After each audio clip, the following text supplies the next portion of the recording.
Hello, मैं देविता शर्मा और आज के लेक्चर में हम एमपीपीएससी असिस्टेंट प्रोफेसर मैथमेटिक्स के पेपर 2 के बारे में डिस्कस करेंगे। उसकी पूरी आंसर की समझेंगे कि क्या है। ये सेट बी का पेपर है जो मुझे मिला हुआ है, तो आप इन नंबर्स पे मत जाइएगा, इन टिक्स पे मत जाइएगा जो यहाँ पे टिक्स लगे हुए हैं। मैं जो आपको बता रही हूँ दैट वन इज राइट। ये जिसका पेपर है उसने अपने पेपर पे ये टिक्स लगाए हुए हैं, तो जो मैं बता रही हूँ वो एग्जैक्टली राइट रहेगा, तो उसको आप कंसीडर कीजिएगा। तो स्टार्ट करते हैं विद द आंसर की ऑफ एमपीपीएससी असिस्टेंट प्रोफेसर 2022 के पेपर 2 के साथ। तो यहाँ पे हमसे लोकस पूछा गया है of the complex number z satisfying the equation argument of z minus one upon में z प्लस वन, जिसमें पाई बाय 3 के इक्वल है। तो इसका करेक्ट आंसर होने वाला है हमारा सर्कल। अब हमसे आरओसी रेडियस पूछ रहा है इस वाले सीरीज की। तो इस वाले सीरीज की जो आरओसी होने वाली है वो क्या आएगी, यहाँ पे 2 आने वाली है। यहाँ पे कॉन्जुगेट हार्मोनिक पूछ रहा है हमसे इस इक्वेशन के लिए, तो इसमें आप कॉशी-रीमान इक्वेशन को सेटिस्फाई करा के देख सकते हैं। तो यहाँ पे ये B option is the right one. अब हमसे पूछ रहा है z की एक ऐसी वैल्यू जिसपे ये जो हमारा गिवन फंक्शन है वो कैसा हो, एनालिटिक नहीं हो। तो एनालिटिक कब नहीं होगा, जब z इक्वल टू 1 होगा, z इक्वल टू 1 पे पोल मिलेगा, इस कारण से ये एनालिटिक नहीं होने वाला है। इसके बाद हमको यहाँ पे ये u दिया हुआ है एंड देन हमसे बोल रहा है कि विच of the following is the analytical function. ठीक है, तो या तो आप इसको मिलने थ्योरम से कर सकते हैं, या तो फिर आप इस z की वैल्यू x y के टर्म में रख के भी कॉशी-रीमान इक्वेशन सेटिस्फाई कर सकते हैं। वहां से आपको ऑप्शन सी सही मिलेगा। इसके बाद ये हमको डिफरेंशियल इक्वेशन गिवन है जिसका हमसे रॉन्स्किन पूछा गया है। तो Wronskian is the determinant of y1 y2 y dash y2 dash के मैट्रिक्स का डिटर्मिनेंट होता है। तो अगर आप ऐसे निकालते हैं तो इसका रॉन्स्किन a आने वाला है। ये तो बहुत सिंपल क्वेश्चन था। लैग्रांजे पॉलिनोमियल पूछ रहा है कौन सा इसमें सही होगा, तो इसमें आंसर इज द बी। ठीक है, तो यहाँ पे p x नॉट पे p नॉट x पे 1 मिलता है, p1 पे x मिलेगा एंड p2 x पे हमको 3x स्क्वायर माइनस 1 अपॉन में 2 मिलेगा। तो the answer will be B. Next आते हैं हम यहाँ पे। नेक्स्ट हमारा 8 नंबर का क्वेश्चन है जिसमें हमसे लाप्लास ट्रांसफॉर्मेशन पूछ रहा है इस फंक्शन का। तो ये मल्टीपल ऑफ अ फंक्शन वाला है जिसमें t की पावर n मल्टीपल होती है ऑफ द फंक्शन। तो इसमें हमको 2 बार डिफरेंशिएट करना पड़ता है इनटू -1 की पावर 2। तो जब आप 2 बार डिफरेंशिएट करेंगे लाप्लास ऑफ cos at को, तो आपको ये फर्स्ट वाला वैल्यू मिलेगा। इसके बाद आपसे यहाँ पे क्या पूछ रहा है, लाप्लास इनवर्स की बात कर रहा है इस इक्वेशन की। तो नीचे वाले जो आपका डिनोमिनेटर है उसको आप फैक्टराइज करेंगे एंड देन उसके बाद यहाँ पे आप जब लाप्लास निकालेंगे तो आपको सी आंसर सही मिलेगा। फिर देन इसके बाद आपको यहाँ पे एक लीनियर डिफरेंशियल इक्वेशन दी हुई है। उस पार्शियल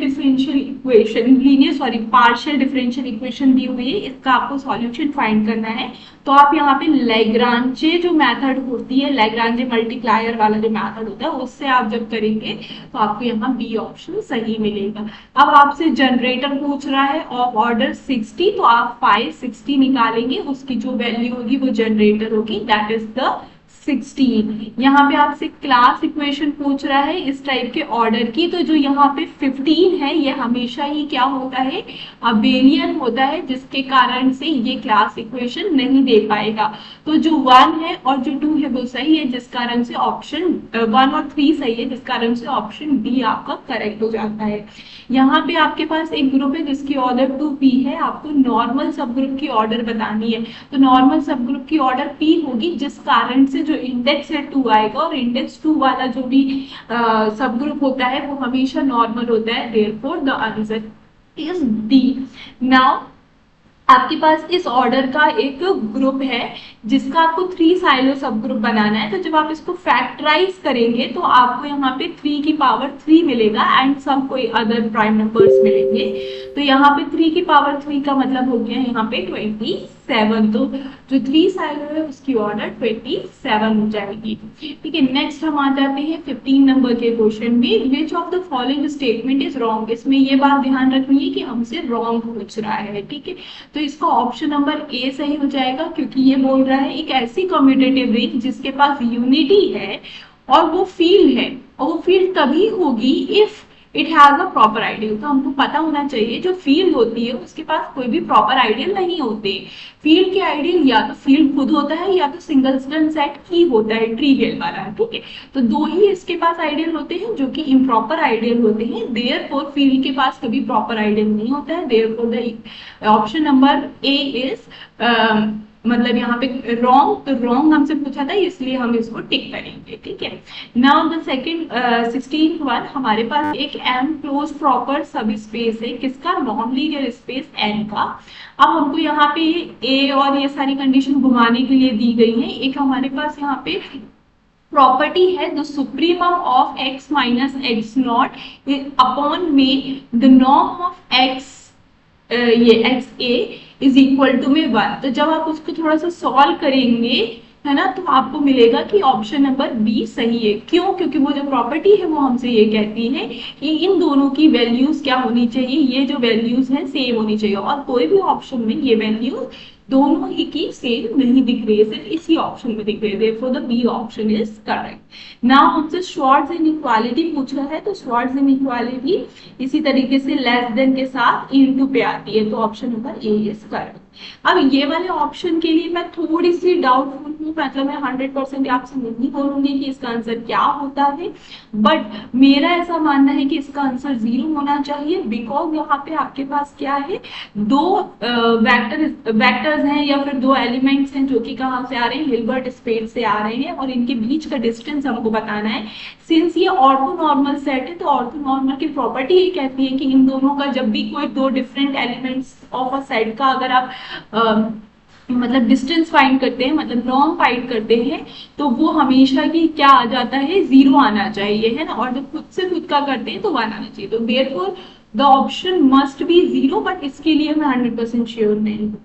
देन इसके बाद ये बेसिस इनइक्वालिटी का क्वेश्चन है। बेसिस इनइक्वालिटी क्या कहती है, 4 to the power 1/2, therefore the option is A. तो हमने यहाँ स्क्वायरिंग कर दिया बोथ साइड, इस कारण से ये ऑप्शन आ रहा है, तो option number A is correct. यहाँ पे हमसे T is a unitary matrix की बात कर रहा है, और ये जो लैम्डा है ये आइगन वैल्यू है। तो हमसे यूनिटरी मैट्रिक्स में आइगन वैल्यूज हमेशा क्या होती है, 1 होती है। देयरफॉर चाहे आप उसका स्क्वायर कर देंगे इट रिमेन 1। ठीक है, तो यहाँ पे इस कारण से हमारा ऑप्शन नंबर सी सही हो जाएगा। अब ये वाला जो क्वेश्चन है जिसमें हमको ये डिफरेंशियल इक्वेशन दी गई है, which is a non linear differential equation, ठीक है, ऑफ ऑर्डर 1, तो वो मुझे नहीं आया है, इसका आंसर मैं नहीं बता पा रही हूँ। तो ये एक डाउटफुल कंडीशन है, ये आप देख लीजिएगा। फिर इसके बाद यहाँ पे क्लोरेट हमारे पास एक मेथड है to solve a differential equation, जिसमें P X plus the function of P की बात करता है, और पी को सब्स्टिट्यूट करना होता है ए से। Therefore the option A is correct. Now the next one, 23rd question. इसका आंसर भी मैं श्योर नहीं हूँ, ये थोड़ा सा लेंदी है, इस पे बहुत सारा डिफरेंशिएट वगैरह करना पड़ता है, तो इसका आंसर भी मैं आपको नहीं बता पा रही हूँ। तो ये 23 वाला भी doubt.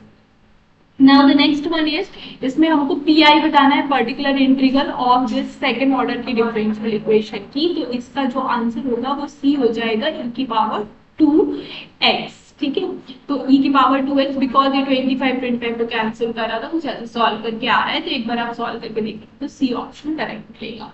Now the next one is, again हमसे पर्टिकुलर इंटीग्रल पूछ रहा है सेकंड ऑर्डर की डिफरेंशियल इक्वेशन का। तो यहाँ पे ये जब आप यहाँ पे वैल्यू पुट करेंगे डी स्क्वायर की, तो ये पूरा 1/fd में जो fd है वो 0 हो जाएगा, जिस कारण से हमको उसको इंटीग्रेट वगैरह करना पड़ेगा। तो ऑप्शन नंबर डी हमारा यहाँ पे करेक्ट आ रहा है। ये क्वेश्चन नंबर 26 के लिए भी मैं डाउटफुल नहीं हूँ, बट मोस्ट प्रोबेबली इसका आंसर ए होने वाला है। ठीक है, now the next one is 27। तो अब हमसे यहाँ पे क्या पूछ रहा है कि थोड़ा सा रीमान इंटीग्रेबिलिटी और कंटिन्यूटी की बात कर रहा है। तो यहाँ पे जो ऑप्शन नंबर बी है वो आने वाला है, क्योंकि कंटिन्यूअस फंक्शन है, ठीक है। तो कंटिन्यूअस फंक्शन, फिर कंटिन्यूअस फंक्शन, तो मतलब कुल मिला के रीमान इंटीग्रेबल की कंडीशन बनने वाली है। तो यहाँ पे क्लोज इंटरवल पे रीमान इंटीग्रेबल हो जाएगा, बी ऑप्शन करेक्ट होने वाला है इसका। देन इसके बाद हम यहाँ पे बोल रहे हैं A B a countable set B N.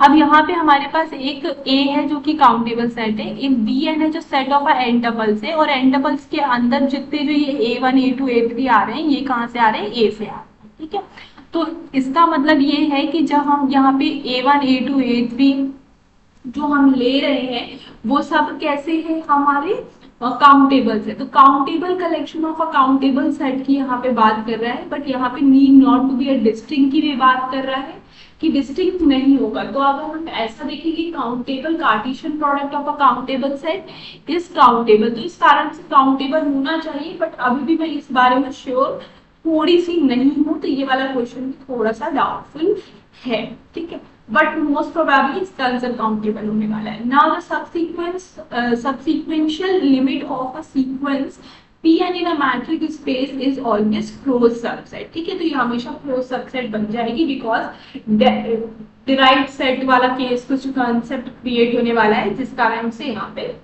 D option आ जाएगा। यहाँ पे फिर ये क्या है, हमारा कैंडल इंटरसेक्शन सेट के बारे में बात कर रहा है। एक तरीके से एक कॉम्पैक्ट सेट है हमारे पास, जिसकी सीक्वेंस कुछ ऐसी है कि वो अंदर की ओर ऐसे कम होती जा रही है जैसे जैसे हम इंटरसेक्शन कर रहे हैं। तो जब भी हमारे पास क्लोज्ड सेट होता है, जब भी हमारे पास कॉम्पैक्ट मतलब क्लोज सेट होता है, तब जब उसका इन्फिनाइट इंटरसेक्शन करते हैं तो हमेशा एटलीस्ट एक पॉइंट आपको मिलता है। बट अगर ये जो ओपन सेट होता है तो कोई पॉसिबिलिटी नहीं है कि 1 पॉइंट मिलेगा या खाली मिलेगा, तो नहीं, बट बिकॉज ये कॉम्पैक्ट दिया हुआ है, देयरफॉर इस आंसर इज बी। इसके बाद हम इस टोटोलॉजी को अगर सॉल्व करते हैं तो यहाँ हमारा जो सी ऑप्शन है वो हमको करेक्ट होता हुआ दिखेगा। Now the next one is 32, जिसमें हमको ये दिया हुआ है, हमसे पूछ रहा है कॉन्ट्रडिक्शन है, टोटोलॉजी है या दोनों है। तो दोनों का किसी भी हद में नहीं होने वाला है, क्योंकि ये दोनों ही स्टेटमेंट एक दूसरे के मतलब कॉन्ट्रडिक्टरी हैं। तो इसका आंसर ए होगा। जब आप इस टोटोलॉजी को सॉल्व करेंगे तो कॉन्ट्रडिक्शन आपको देखने को मिलेगा। फिर इसके बाद आपको यहाँ पे दो रूट्स दिए हुए हैं, एक इक्वेशन दी हुई है इस रूट की।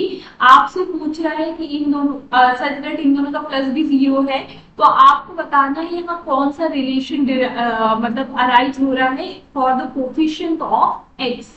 ठीक है, तो जो coefficient of x cube, x square, x की पावर एक्स है, तो इनके कोफिशिएंट में क्या रिलेशन हो रहा है, तो आपको यहाँ पे देखने को मिलेगा। जब आप इसको सॉल्व करेंगे रूट्स और कोफिशिएंट के रिलेशन के फॉर्मेट से, तो आपको P Q minus R equal to 0 मिल जाएगा। तो ये ऑप्शन ए इज करेक्ट।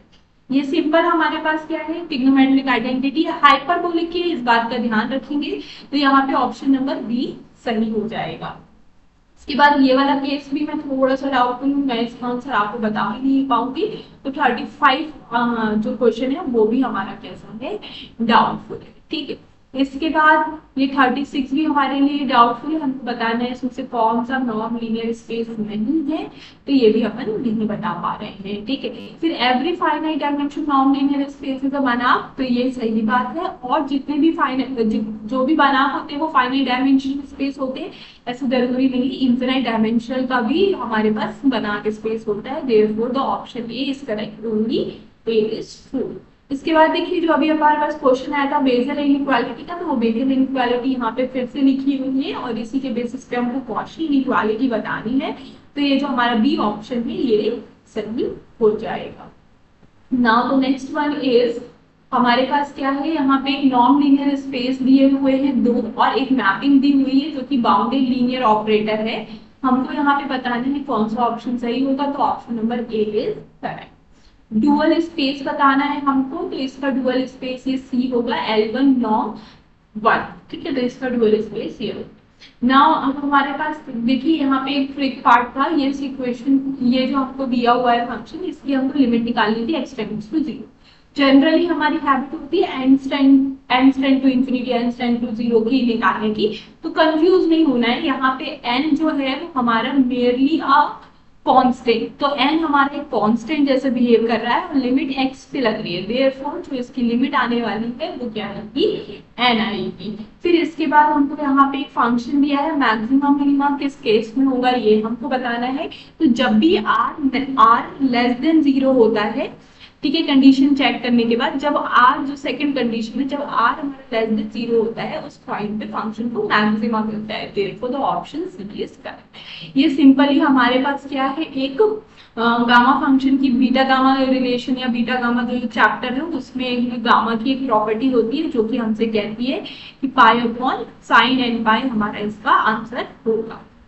इसके बाद यहाँ पे वाई क्यूब और ये इस टाइप से हमारे पास वॉल्यूम निकालने के लिए हमको सॉलिड की बोल रहा है, मतलब volume of a solid generated by x axis और जो इस एरिया से बाउंडेड है। ठीक है, तो इसका आंसर डी होने वाला है क्योंकि यहाँ पे जो भी होता है उसका इंटीग्रेशन वाई स्क्वायर, तो मतलब द आंसर इज पाई ए से लेके बी वाई स्क्वायर का इंटीग्रेशन यहाँ पे इसकी बात की जाती है ना।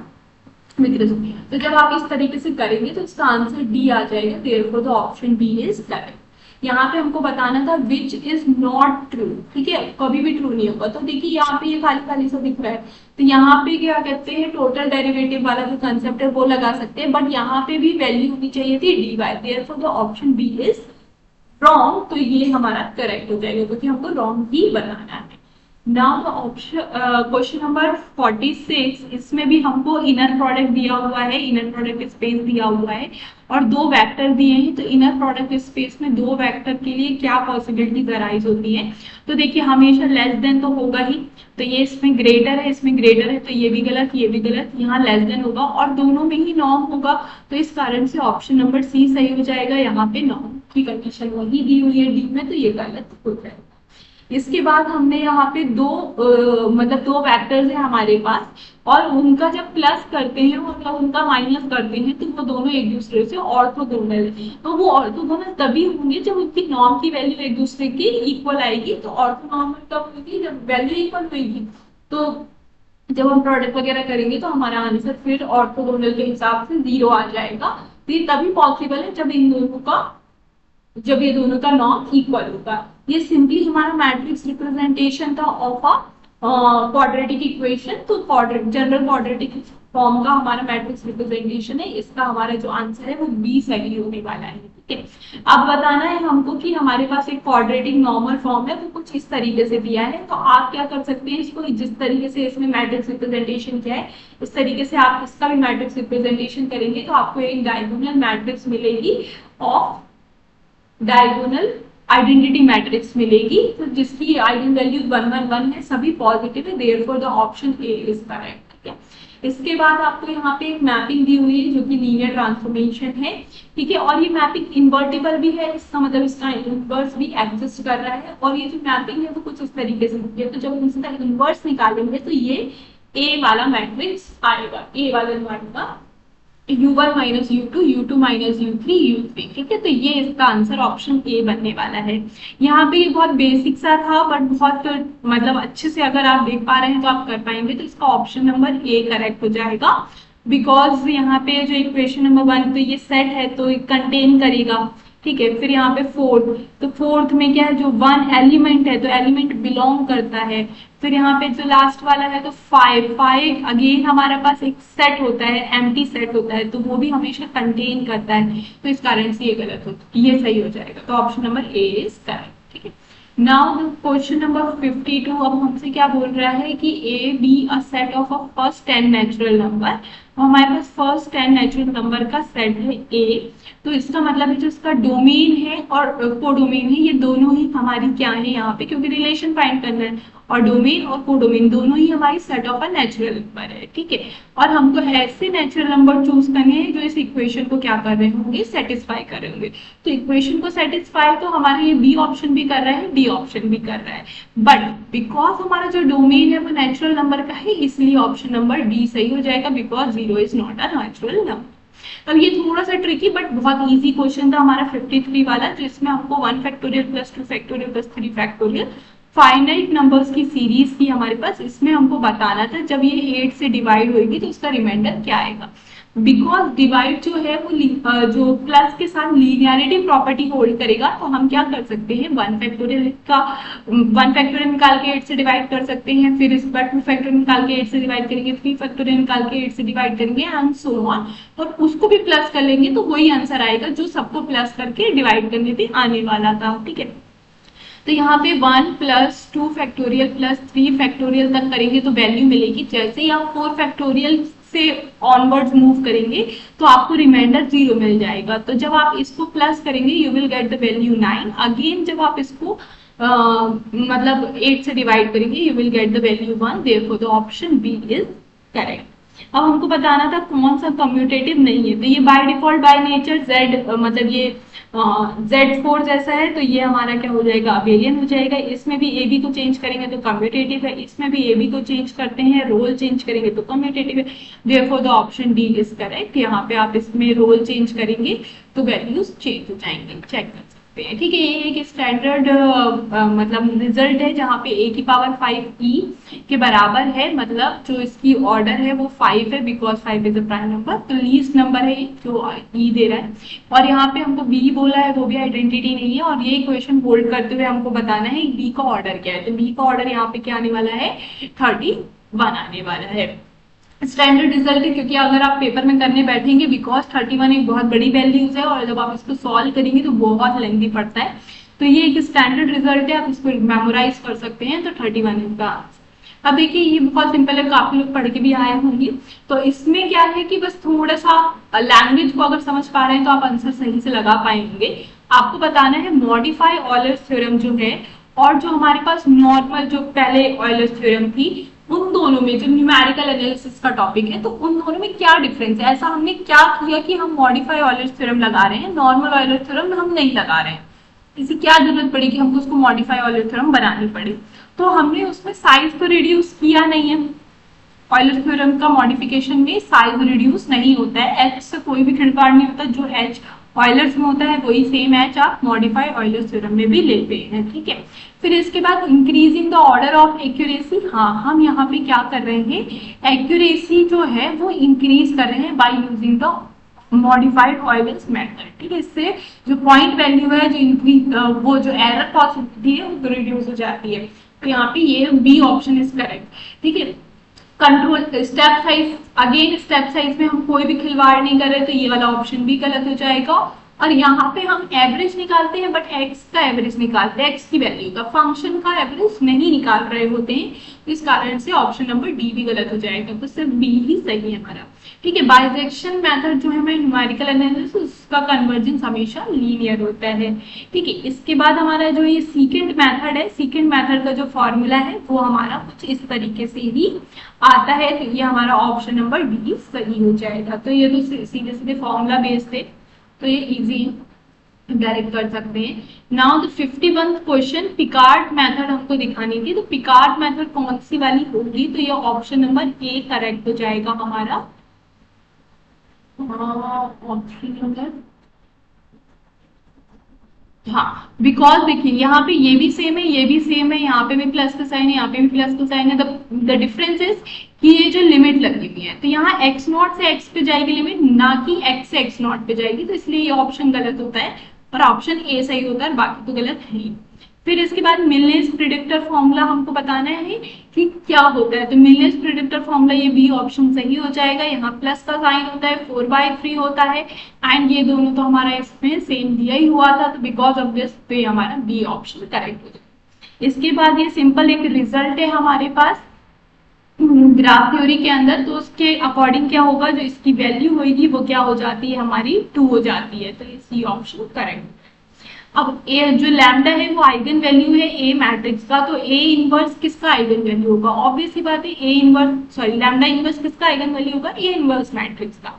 तो ये अब हमसे पूछ रहा है कि एक ऐसी लैम्डा की वैल्यू बताएं नेक्स्ट क्वेश्चन में कि जो रैंक है वो 2 हो जाए। तो रैंक 2 तभी होगी जब एक ना एक हमको रो दूसरे रो पे डिपेंडेंट मिलेगी। तो आपको दिख रहा होगा जो फर्स्ट 2 रोज हैं इनका जब आप प्लस कर रहे हैं तो थर्ड रो आपको मिल रही है 1 + 2 3, 3 + 7 10। तो ऑब्वियस बात है यहाँ पे भी लैम्डा की हम ऐसी ही वैल्यू रखेंगे जब हम उसको 2 से प्लस करें तो 6 मिल जाए, जिस कारण से ऑप्शन नंबर डी सही हो जाएगा। ठीक है ना। फिर इसके बाद नेक्स्ट क्वेश्चन में आते हैं, सम ऑफ एन आइगन वैल्यूज हमको क्या दिया हुआ है 5 दिया हुआ है, और क्योंकि यहाँ पर ट्रायंगुलर मैट्रिक्स है तो जो इसके डायगोनल एलिमेंट्स है यही इसकी आइगन वैल्यूज है।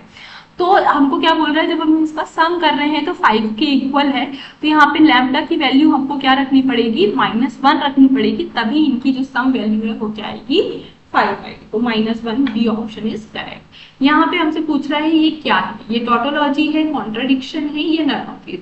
तो ये हमारी जो आ रही है वो क्या आएगा, टोटोलॉजी आएगा। जब आप इसको सॉल्व करेंगे तो ट्रू ट्रू ट्रू आ जाएगा, therefore it is a tautology. ये फिर से हमारा कहाँ आ गए, हम कॉम्प्लेक्स एनालिसिस में आ गए। कॉम्प्लेक्स एनालिसिस में हम यहाँ पे बात कर रहे हैं इंटीग्रल की। तो आपको दिख रहा है ये जो फंक्शन यहाँ पे जो लिखा हुआ है, ये फंक्शन z इक्वल टू 2 पे क्या रख रहा है, 4 रख रहा है, ठीक है, ऑफ ऑर्डर 1। तो जो एफ जेड है जो एनालिटिक है उसमें 2 पुट करेंगे तो e की पावर 2 हमारा क्या हो जाएगा, आंसर हो जाएगा। नाउ द 61th क्वेश्चन, अब हमसे यहाँ पे क्या पूछ रहा है, टेलर एक्सपांशन पूछ रहा है, इसका एक्सपांशन पूछ रहा है, ये कंडीशन हमको दी हुई है। तो यहाँ पे जो ऑप्शन नंबर बी है हमारा वो सही हो जाएगा। जैसे हम लॉरेंट एक्सपांशन करते हैं उसी सेम प्रोसेस से हम यहाँ पे क्या करेंगे, टेलर्स एक्सपांशन करेंगे। बिकॉज यहाँ पे इंफिनाइट टर्म प्रिंसिपल वैल्यू में नहीं मिल रहे हैं, इस कारण से ये टेलर एक्सपांशन हो रहा है, पर द प्रोसेस रिमेन सेम। तो यहाँ पे बी ऑप्शन इज। अब ये जो स्टेटमेंट दिया हुआ है, if a function F Z is an entire function for all finite value of Z and is bounded then it is constant. तो कांस्टेंट की बात कर रहा है, इनफिनाइट एंटायर फंक्शन, तो ये सिर्फ हमसे लियोविलिस थ्योरम करता है, तो इस कारण से लियोविलिस थ्योरम। सेम क्वेश्चन जैसे 67 था वैसे ही 69 है। अब हमसे यहाँ पे क्या पूछ रहा है, लॉरेंट एक्सपांशन पूछ रहा है इस फंक्शन को, और हमको यहाँ पे z+1 दिया हुआ है। तो आप z+1 को u पुट कीजिएगा एंड देन उसके बाद सेम ऊपर दिस क्वेश्चन किया था वैसे ही फॉर्मेट को फॉलो करेंगे, तो आपको ऑप्शन नंबर ए सही मिल जाएगा, ठीक है। देन इसके बाद आप यहाँ पे आते हैं, मतलब आपको एक ऐसा फंक्शन बताना है जो कि क्या कर रहा है, जो कि parallel to the X axis है in a Z plane corresponding to the radial line in a W. मतलब एक ऐसा फंक्शन जिसपे हम ट्रांसफॉर्मेशन अप्लाई करें तो जो हमारी रेडियल लाइन है वो parallel to the X axis पहुंच जाए, ठीक है। रेडियल लाइन से जब हम ट्रांसफॉर्म करें तो parallel to the X axis line बन जाए, ऐसा फंक्शन हमको यहाँ पे बताना है। ये भी कॉम्प्लेक्स एनालिसिस का टॉपिक है, तो यहाँ पे e की पावर z हमारा आंसर होगा। इसके बाद हमारे पास कुछ इस तरीके से एक फंक्शन बनने वाला है।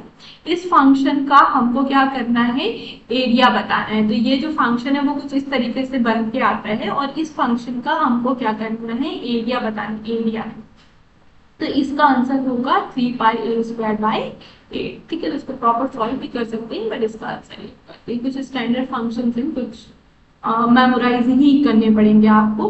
तो इसमें आपका क्या हो जाएगा, यहाँ पे जब आप ये ऊपर un की जब आप निकालेंगे तो एक हमारे पास डीएलएमआर थ्योरम होता है। डीएलएमआर थ्योरम से un+1/v un में निकालेंगे, वो ही हमारी un अपॉन की पावर 1/n के इक्वल होता है। तो वहाँ आंसर हमारा 27 आ रहा है और स्टेटमेंट बी भी हमारा सही है, therefore both the statements are true. तो ऑप्शन नंबर जो सी होगा वो हमारा क्या हो जाएगा, करेक्ट हो जाएगा।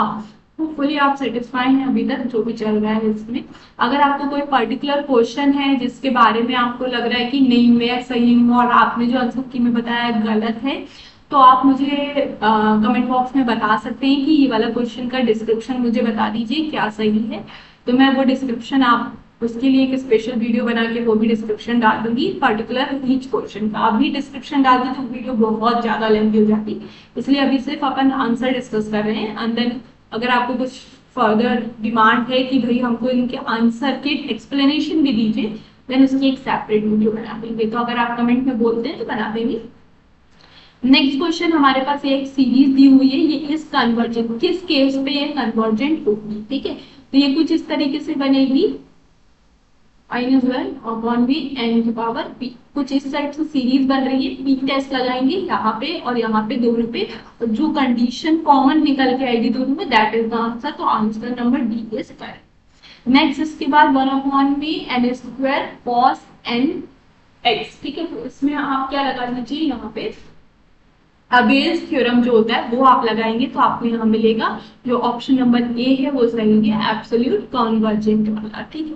फिर इसके बाद आप यहाँ पे ये तो आपका क्या कहते हैं लेग्रांजे नहीं लैग्रांज मीन वैल्यू थ्योरम जो होता है उसी का स्टेटमेंट दिया हुआ है। एक दो फंक्शन है जो कि ऑल्टरनेटिव साइन के, देयरफॉर उनका प्रोडक्ट कैसा आ रहा है, नेगेटिव आ रहा है, और वो बोल रहे हैं कि ये फंक्शन हमारा कंटिन्यूअस भी है क्लोज्ड इंटरवल के अंदर।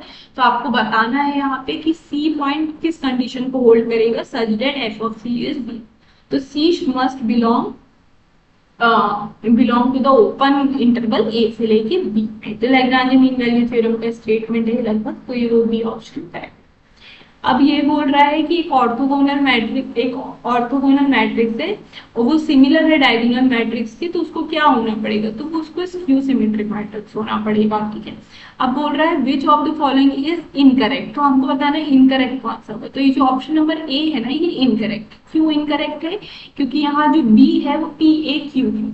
अब यहाँ पे जो ए है उसकी ऑर्डर क्या है, हमारी एम क्रॉस एन है। तो हमको पता है कि अगर हमको प्रोडक्ट ऑफ मैट्रिक्स सेटिस्फाई करना है तो जो पी की ऑर्डर है वो क्या होनी पड़ेगी, एम होनी पड़ेगी, और जो क्यू की ऑर्डर है वो एन क्रॉस एन होनी पड़ेगी, और पी की order M cross N. But जो यहाँ पे आपको दिया हुआ है वो जस्ट अपोजिट दिया हुआ है। वो बोल रहा है कि जो पी की ऑर्डर है एम है और क्यू की ऑर्डर एम है। अगर आप ऐसा रखते हैं तो यहाँ पे मैट्रिक्स मल्टीप्लिकेशन होल्ड नहीं करेगा, जिस कारण से स्टेटमेंट रॉन्ग हो जाता है। तो option number A is correct. Now अब आपको 3 से 3 पे जा रहा है, मतलब इसकी भी डायमेंशन 3 है, इसकी भी डायमेंशन 3 है, ठीक है। तो यहाँ पे ऑब्वियसली बात है, ये 2 क्रॉस 2 का ही दिख रहा है, ठीक है, दो ही टपल्स दिख रहे हैं, तो ऑब्वियसली बात है एक तो यहाँ पे छूट ही गया होगा। और अगर आप चाहें तो इसका मैट्रिक्स रिप्रेजेंटेशन करके इसकी आप क्या कर सकते हैं, रैंक फाइंड कर सकते हैं, एंड अकॉर्डिंगली नलिटी निकल आएंगी, क्योंकि डायमेंशन 3 को माइनस करके। तो यहाँ पर रैंक 2 आ रही थी, नलिटी 1 आ। फिर इसके बाद हमको बताना है एक ऐसी इक्वेशन जिससे कि हम ये बोल पाए कि जो ए है वो मतलब ए डायगोनलाइजेबल है, there exist an invertible matrix जो कि सिमिलर है टू द डी के। तो हम क्या बोलेंगे, तो ये हम इस तरीके से बोलेंगे, है ना।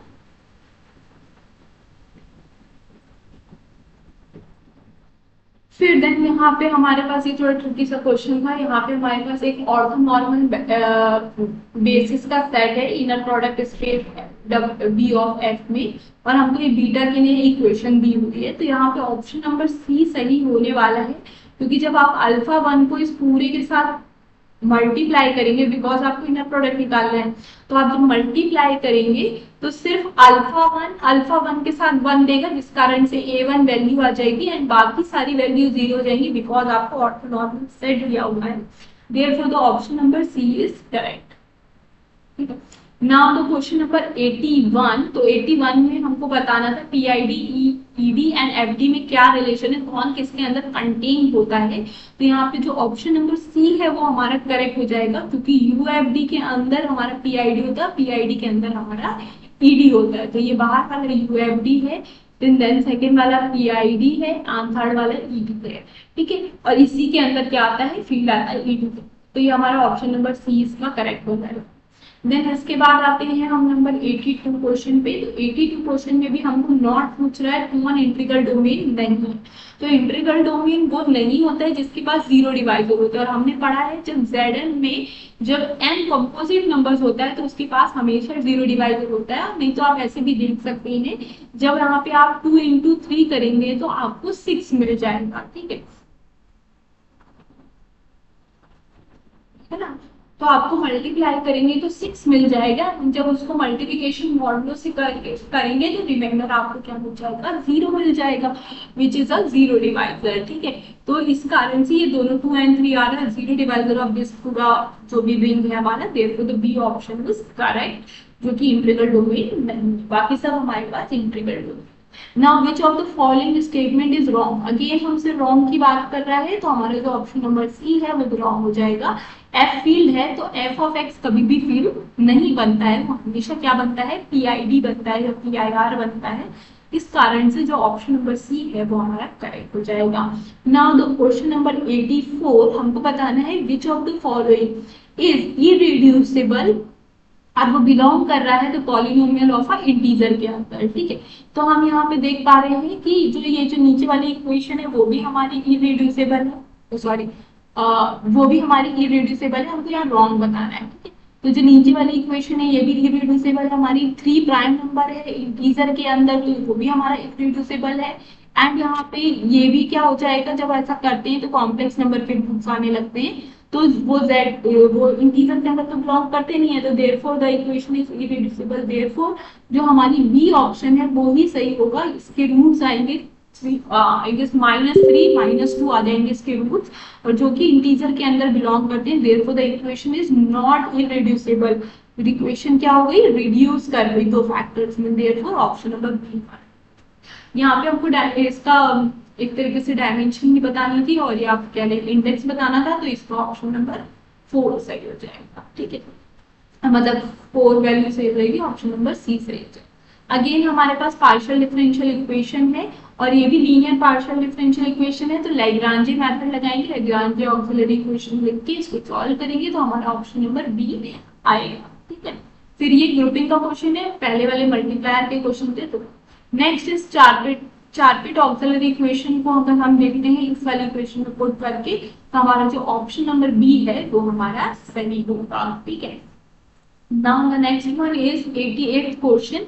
अब यहाँ पे जनरली हम 2 वेरिएबल के लिए पार्शियल डिफरेंशियल इक्वेशन में पढ़ के आते हैं कि कौन सा क्या होगा, बट ये केस किसका है, 3 वेरिएबल का। ठीक है, तो जब ये 3 वेरिएबल का है तो एक्स एक्स का कोफिशिएंट क्या हो गया 1, वाई वाई का कोफिशिएंट 1, जेड जेड का कोफिशिएंट बिकॉज आप इसको इधर शिफ्ट करेंगे तो जेड जेड का कोफिशिएंट माइनस, बाकी X Y, X Z, Y X, Y Z, Z X, Z Y, ये सारे तो यहाँ पे दिए ही नहीं है टर्म्स, तो इनके कोफिशिएंट 0 हो गए। तो यहाँ पे हमको ये मैट्रिक्स मिली, इस मैट्रिक्स की आइगन वैल्यू निकालनी होती है हमको।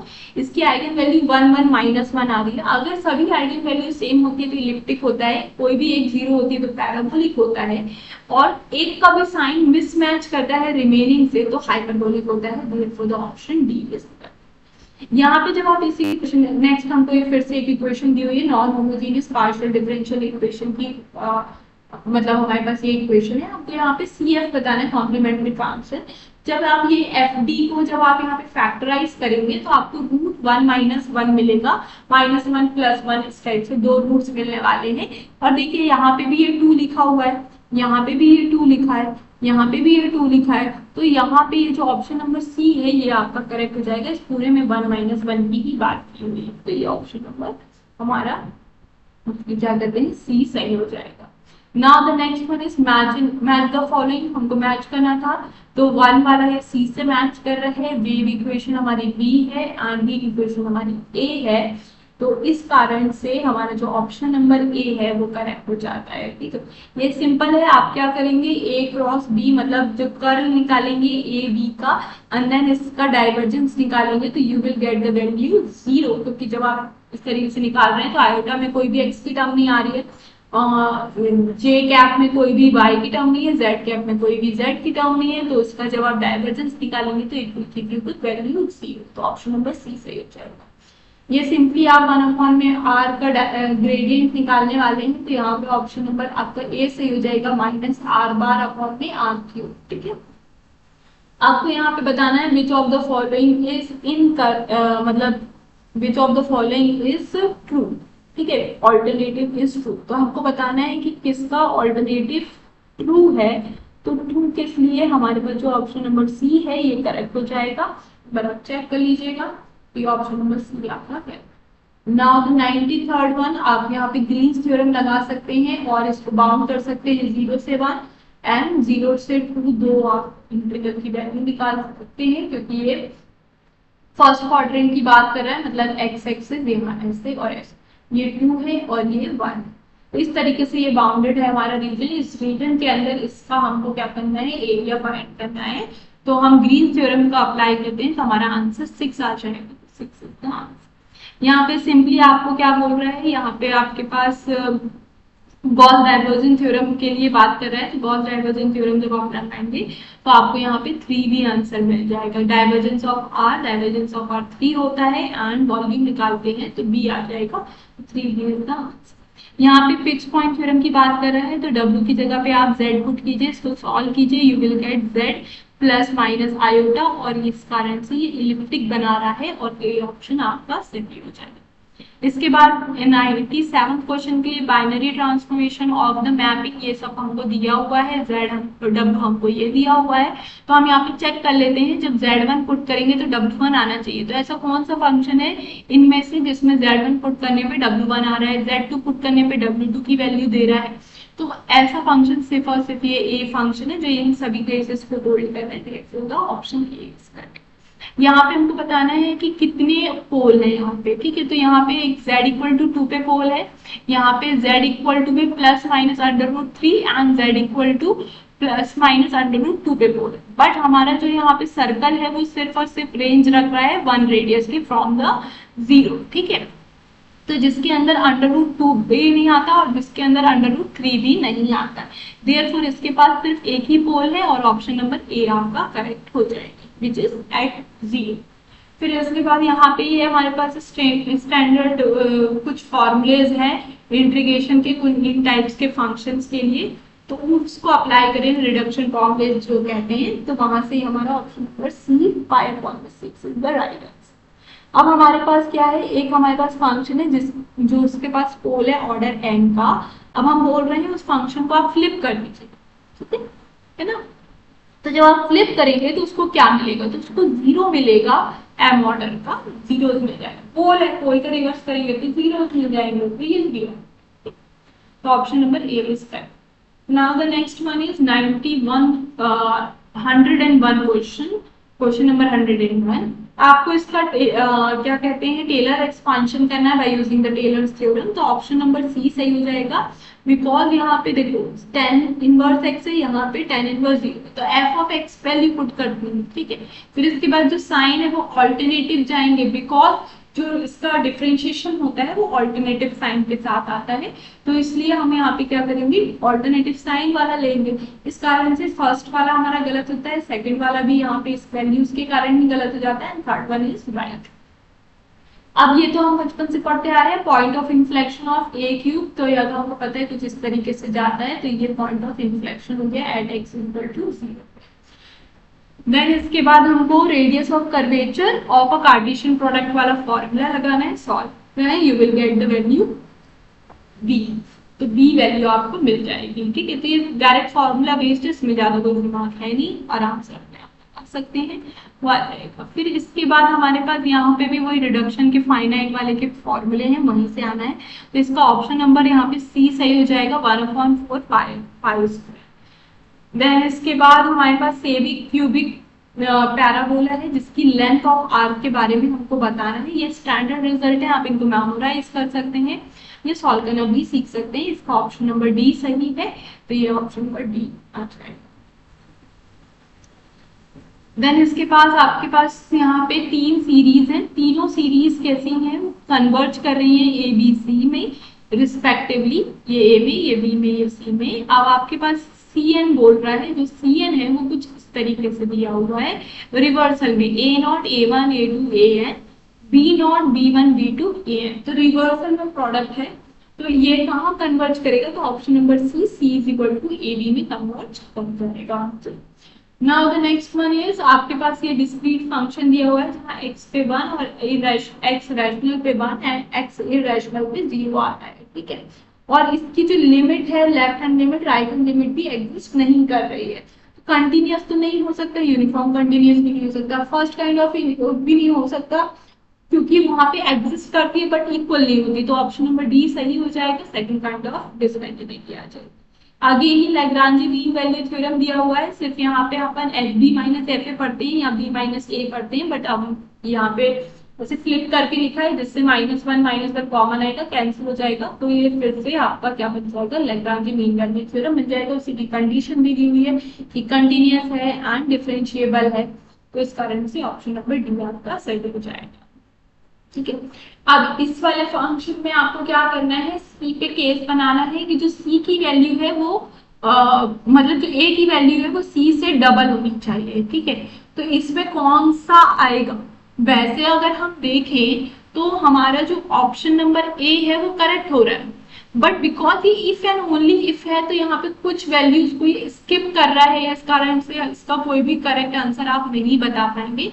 लेट्स से कि आपका c इज इक्वल टू में 1 है, तो ए मस्ट बी ट्रू। ओके, ए की वैल्यू क्या होनी चाहिए, 2 या ग्रेटर देन 2 है ना, ए शुड बी ग्रेटर और इक्वल टू 2 होना चाहिए। ठीक है, तभी यहाँ पे जो एफ डबल डैश है वो कंटिन्यूअस बन पाएगा। एफ डबल डैश में मतलब एक डैश के लिए तो एक एक्स की जरूरत पड़ेगी, दूसरा डिफरेंशिएशन करने के लिए 2x की जरूरत पड़ेगी। ठीक है, और फिर डिफरेंशिएशन की वैल्यू कंटिन्यूअस आए, डिफरेंशिएशन की वैल्यू क्या है आपकी कंटिन्यूअस भी आए तो आपको एक एक्सिस में होना ही चाहिए। तो ग्रेटर देन इक्वल टू 3 की कंडीशन बन रही है। अब ये जिसको भी होल्ड कर रहा है वो वाली बात आपको करनी है। तो सी को 1 रख रहे हैं तो a इज ग्रेटर देन 4 आ रहा है, तो ये ऑप्शन नंबर जो a है वो मोस्ट प्रोबेबली सही होने वाला है। बाकी जो ऑप्शन है वो तो गलत ही है 100% फॉर श्योर। तो option number a is right in this question. Riemann zeta function हमको बात करनी है, तो रिमान जीटा फंक्शन हमारा a होता है, ये डायरेक्ट फॉर्मूला है, ये याद करना रखना है और ये डायरेक्ट लिखना है। इसके बाद ये वाले क्वेश्चन का मेरे को आंसर नहीं पता है तो हम इस पे डाउटफुल हैं। अगर आपको आता है तो आप कमेंट में बता सकते हैं कि इसका आंसर ये है, बाकियों को बेनिफिट हो जाएगा। Now the next one is in a conic sum of reciprocal of a segment of a focal chord is. अब देखिए यहाँ पे जब अगर हम गूगल कर रहे हैं और गूगल में हमको पता चल रहा है कि रिमेन कॉन्स्टेंट, बट ध्यान दीजिएगा रिमेन कांस्टेंट के साथ वो बोल रहा है पैराबोला की कंडीशन। ठीक है, तो पैराबोला की कंडीशन बोल रहा है तो यहाँ तो हमको कहीं भी नहीं दिया पैराबोला, तो वो बोला इस parabola then remain constant, but यहाँ पैराबोला की तो कंडीशन है नहीं, तो हम रिमेन कांस्टेंट वाला मेरे हिसाब से तो टिक नहीं कर सकते बिकॉज पैराबोला की कोई कंडीशन नहीं थी। The next one is 1/mod of x। वो बोल रहा है अगर पैराबोला नहीं है तो in general 1/mod of x होता है, जिस कारण से मुझे लग रहा है इसका आंसर ऑप्शन नंबर सही होगा, but still it's a doubtful condition because 100% इसके लिए हम श्योर नहीं है।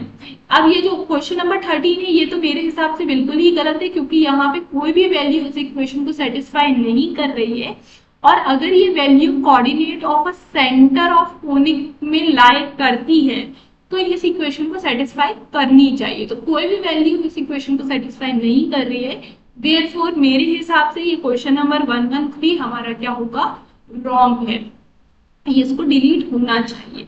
नाउ तो क्वेश्चन नंबर इज 114। हमारे पास एक सेकेंड डिग्री की इक्वेशन दी हुई है, जनरल इक्वेशन। हमको यहाँ पे ये कुछ कंडीशन दी हुई है, अगर आप इस कंडीशन को देखते हैं तो आपको ये पहली कंडीशन से मिलेगा a is equal to -b। इसको यहाँ पुट करते हैं तो आपको मिलेगा ये हमेशा पॉजिटिव ही आ रही है, और ये हमेशा पॉजिटिव आ रही है चाहे आप a b माइनस में h² रखेंगे then also it is positive. ठीक है, सो ऐसा रखेंगे then also it is positive. तो अगर ये इस केस में पॉजिटिव है तो इस कारण से हमारा रेक्टेंगुलर हाइपरबोला का केस बन जाएगा। जब हम इसका मैट्रिक्स रिप्रेजेंटेशन करेंगे वहां से हम ये चीज चेक कर सकते हैं। तो रेक्टेंगुलर हाइपरबोला आंसर है, ये डायरेक्ट रिजल्ट है कि हमको क्या चाहिए, z एक्सिस में सेमी वर्टिकल हमारे पास जो एंगल है वो अल्फा है, और z एक्सिस पे हमारा जो कोन है वो बन रहा है, तो उसके लिए एक स्टैंडर्ड फॉर्मूला है वो ये है, ये तो इसलिए आंसर हो जाएगा। एक हमारे पास हिल्बर्ट स्पेस है नेक्स्ट क्वेश्चन में, एंड आपको बताना है कौन सा सही होगा। Self adjoint operator, normal operator, unitary operator के बारे में बात किया है, तो ये सभी के सब सही है, इस कारण से हमारा जो डी ऑप्शन है वो करेक्ट हो जाएगा। एंड हमको यहाँ बताना है which of the following is incorrect. तो L1 हमारा रिफ्लेक्सिव स्पेस होता है, ये हमारा इनकरेक्ट ऑप्शन है, तो ऑप्शन नंबर बी हमारा इनकरेक्ट है, इस कारण से ये टिक हो जाएगा। द 118 जो हमारा क्वेश्चन है उसमें हमसे बोल रहा है कि एक z x आपके पास सेट है, एक e उसका सबसेट है, प्रॉपर सबसेट है, और आपको बताना है कि वो प्रॉपर सबसेट नोवेयर डेंस, तो कौन सी कंडीशन होल्ड करेगी। तो आप यहाँ पे x को set of a real number ले सकते हैं, e को आप q ले सकते हैं set of a rational number, और ये कंडीशन चेक कर सकते हैं। तो ऐसा करते हैं तो आपको ऑप्शन नंबर ए मिलेगा सही, तो इसलिए ऑप्शन नंबर ए इज 7। ठीक है, then now the 19th one में बताना है which of the following is correct, तो इसमें आएगा बोथ आर ट्रू। ठीक है, अब ये वाला भी थोड़ा सा डाइसी है, कहीं मिल रहा है कहीं नहीं मिल रहा है, बट स्टिल इसका मोस्ट प्रोबेबली आंसर सी होने वाला है, तो 119 आंसर सी।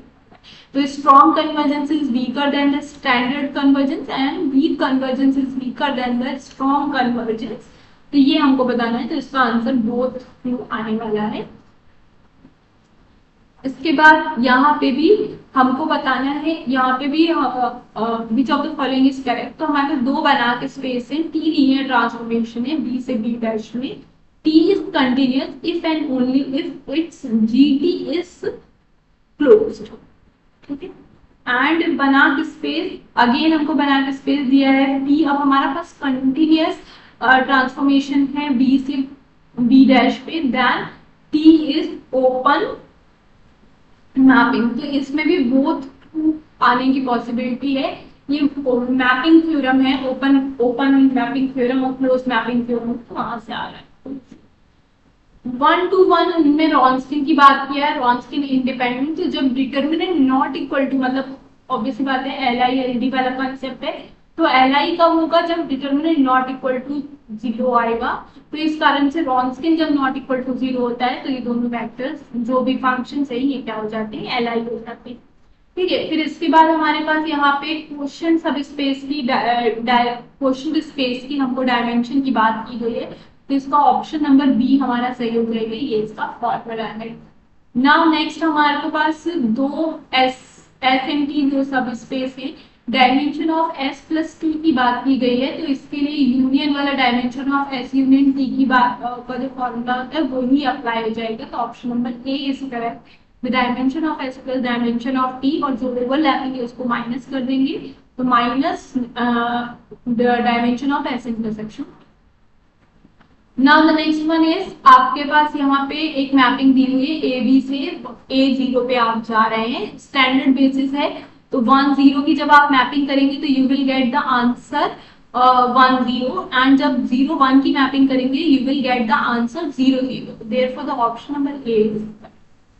यहाँ पे हमारे पास जो होमोमॉर्फिज्म का जो थ्योरम होता है, फर्स्ट थ्योरम या थ्योरम होता है, फर्स्ट थ्योरम ऑफ होमोमॉर्फिज्म, तो फंडामेंटल थ्योरम ऑफ होमोमॉर्फिज्म, तो वहां से तो वो बोलता है आपसे कि जब भी आप क्या करेंगे, domain by K kernel is isomorphic to the image, मतलब तो इस कारण से जो ऑप्शन नंबर सी है वो आपका क्या हो जाएगा, करेक्ट हो जाएगा। Now the next one is algebraic sum of deviation from arithmetic mean of all variable is always 1। तो यहाँ पे जो आंसर है, सॉरी, इज ऑलवेज 0, तो आंसर आपका क्या आ जाएगा, 0 आ जाएगा यहाँ पे। Now the next one is, इसका आंसर अभी मुझे नहीं पता है तो मैं नहीं बता पाऊंगी। देन यहाँ पे 128 का भी जो स्टैट का क्वेश्चन है इसका भी आंसर मुझे नहीं पता है। नाउ 129, ये जो स्टेटमेंट है इसमें हमसे क्या बोल रहा है कि आपने क्वेश्चन ईयर से क्या किया, डाटा इकट्ठा किया। डाटा इकट्ठा करने के बाद उसने क्या किया, कॉन्टिजेंसी टेबल बनाई 3x3 की, एंड देन इसके बाद हमने क्या किया, statically test will indicate whether the two variables are independent. फिर अब हमको वेरिएबल्स के बीच के रिलेशंस के बारे में बात करेंगे। तो ऐसा हमेशा बी मतलब काई स्क्वायर टेस्ट के लिए हम करते हैं, तो देयरफॉर दिस इज अ काई स्क्वायर टेस्ट। और हमको यहाँ फ्रीक्वेंसी भी टीचर्स कौन कितना बोल रहा है उसके हिसाब से मिल जाएगी। तो यहाँ पे हमारा जो बी ऑप्शन है which is chi square test यहाँ पे सही हो जाएगा। इसके बाद हमको टी टेस्ट टिपिकली कब यूज किया जाता है, तो difference for compare two group to see if there difference mean differ, mean जो वैल्यूज हैं दो ग्रुप की वो डिफर कर रही है या नहीं कर रही वो देखने के लिए करते हैं। तो इस कारण से ऑप्शन नंबर सी सही हो जाएगा। Then this is the most simplest question. यहाँ पे हमको सिंपल क्या दिया हुआ है, दो वेरिएबल है जो कि रियल नंबर के हैं, एक्स पॉजिटिव है हमारा, हमको बताना है कि एन पॉजिटिव हमारे पास ऐसा एग्जिस्ट कर रहा है such that N into X हमेशा क्या होगा, वाई से ग्रेटर देन होगा। एन कोई ना कोई पॉजिटिव इंटीजर मिल ही जाएगा, इस कंडीशन को होल्ड करेगा। तो ये हमारा Archimedean property of a real number है। नेबरहुड का सेट जो होता है वो हमेशा ओपन सेट होता है, therefore the option number B is right. ये हमारा सिंपल क्या है, every unbounded infinite set of R has a limit point, ठीक है। तो जो उसके पास हमेशा लिमिट पॉइंट होगी आर इन आर के में, तो ये हमारा 1 3 का आंसर डी सही हो जाएगा, ऑप्शन नंबर डी। इसके बाद हमको यहाँ पे बताना है कि दो हमारे एक सीक्वेंस है, उसके बाद दो लिमिट पॉइंट है, एक पी है एक पी डैश है। तो क्योंकि वो कन्वर्ज पी पी डैश एक ही सीक्वेंस कर रही है तो कन्वर्जन पॉइंट तो यूनिक होता है, तो इस कारण से जो ए ऑप्शन है वो क्या हो जाएगा, सही हो जाएगा कि इन दोनों को सेम होना पड़ेगा।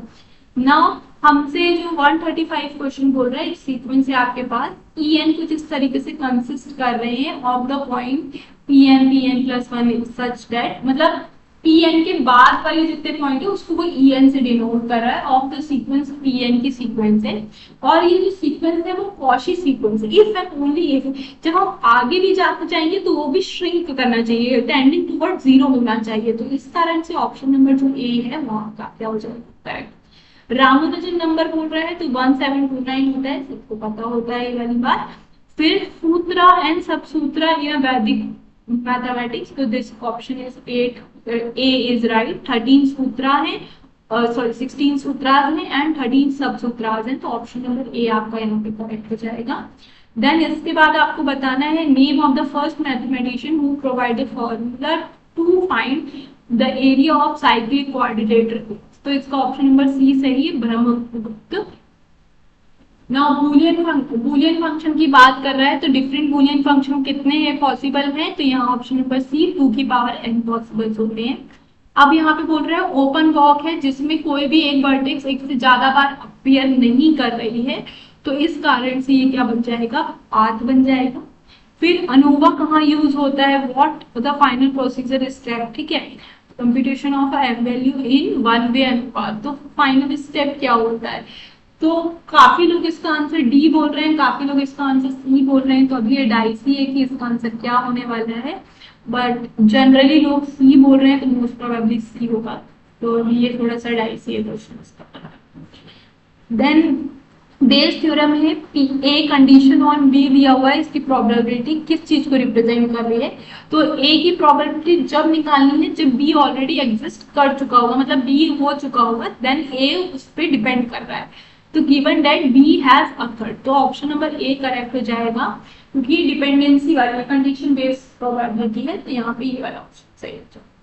ये सिंपल सा क्वेश्चन था, 3 टाइप के कलर की बॉल है हमारे पास एक बॉक्स के अंदर, तो ना ही ऑरेंज आए ना ही ब्लू आए, इसकी प्रोबेबिलिटी बतानी थी, तो बेसिकली हमको प्रोबेबिलिटी बतानी थी ऑरेंज आने की, तो ऑरेंज आने की प्रोबेबिलिटी ये हो जाएगी 1/3,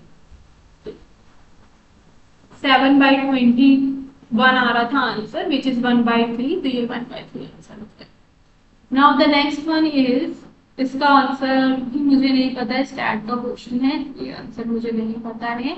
now the stat numerical analysis का क्वेश्चन है कि potential advantage of using Gauss Seidel method over the Gauss elimination method, तो हम गॉस एलिमिनेशन मेथड ना यूज करके गॉस सीडल मेथड यूज करते हैं तो हमको क्या फर्क मिलेगा, मतलब क्या नया फायदा मिल जाएगा, तो उससे ये होता है कि जो हमारी जो इटरेशंस की जो नंबरिंग है वो कम हो जाती है और एक्यूरेसी भी इंप्रूव कर जाती है ना। बाकी सब तो दोनों में ही होता है, less sensitive to the initial guess, ये सारी चीजें तो होती हैं, दोनों में ही होती है, बट यहाँ पे क्या होता है जो ए ऑप्शन है वो क्या हो जाएगा, करेक्ट हो जाएगा। गॉस सीडल यूज करने से जो इटरेशन है वो रिड्यूस हो जाती है compare to the Gauss elimination method. अब हमको बताना है एक ऐसी कंडीशन इस general equation of quadratic general equation of a cone में कि जो 3 म्यूचुअल परपेंडिकुलर जनरेटर्स मिल जाए, तो 3 म्यूचुअल परपेंडिकुलर जनरेटर तभी मिलते हैं जब ए बी सी का प्लस 0 के बराबर है। What is the equation of a cylinder whose generator parallel to z axis and intersect the curve x square plus y square is equal to z square and 1 plus x plus y plus z equal to 1। तो हमको क्या करना है यहाँ पे simply जो हमारा यहाँ पे ये z स्क्वायर है इसमें जो z की वैल्यू इस वाली इक्वेशन से मिलेगी उसको यहाँ पे पुट कर देना है, जिस कारण से ऑप्शन नंबर जो हमारा सी है वो क्या हो जाएगा, राइट हो जाएगा। ठीक है, इसका आंसर मोस्ट प्रोबेबली डी बताया जा रहा है, बट मुझे इसका आंसर नहीं पता है तो मैं इसके लिए ज्यादा बात नहीं कर पाऊंगी, बट मोस्ट प्रोबेबली डी बताया जा रहा है। इसका आंसर ए होगा क्योंकि यहाँ पे 2 आता है और यहाँ पे 2/4 दिया हुआ है तो यहाँ पे 2 आ जाएगा, तो इसका भी फॉर श्योर नहीं हुआ है, I am not very for sure, but still इसका आंसर ए होगा, काफी सारे लोग ए बता रहे हैं। नाउ द लास्ट क्वेश्चन, जिसमें हमको क्या बोल रहे हैं, tangent plane to the surface X square plus Y 12y square plus 4z square is equal to 8 at the point 1 meet the axis at the point ABC, the coordinate of a centroid। तो coordinate of a centroid का answer काफी लोग B बता रहे हैं, इसके लिए भी मैं श्योर नहीं हूँ, but B is the answer आप लोग बता। तो ये एक टेंटेटिव आंसर की है पूरे एमपीपीएससी 2022 असिस्टेंट प्रोफेसर, जो कि हेल्ड किया गया था अभी अपना 9th of June 2024 में। तो ये टेंटेटिव आंसर की है, होपफुली आपको ये कुछ हेल्प कर पाएगी प्रेडिक्ट करने में कि आप फर्दर अपियर होंगे इंटरव्यू के लिए कि नहीं। तो होपफुली आपको ये चीजें समझ में आएंगी। बट अगर आपको कोई भी पर्टिकुलर क्वेश्चन के बारे में जानना है कि इसका एक्सप्लेनेशन क्या है, you can comment me down. और अगर आपको लगता है कि नहीं मैडम जो आपके डाउटफुल क्वेश्चन थे इसका आंसर ये होगा, तो वो भी आप कमेंट करके बता सकते हैं, बाकी लोगों को बेनिफिट हो जाएगा। तो थैंक यू फॉर वॉचिंग।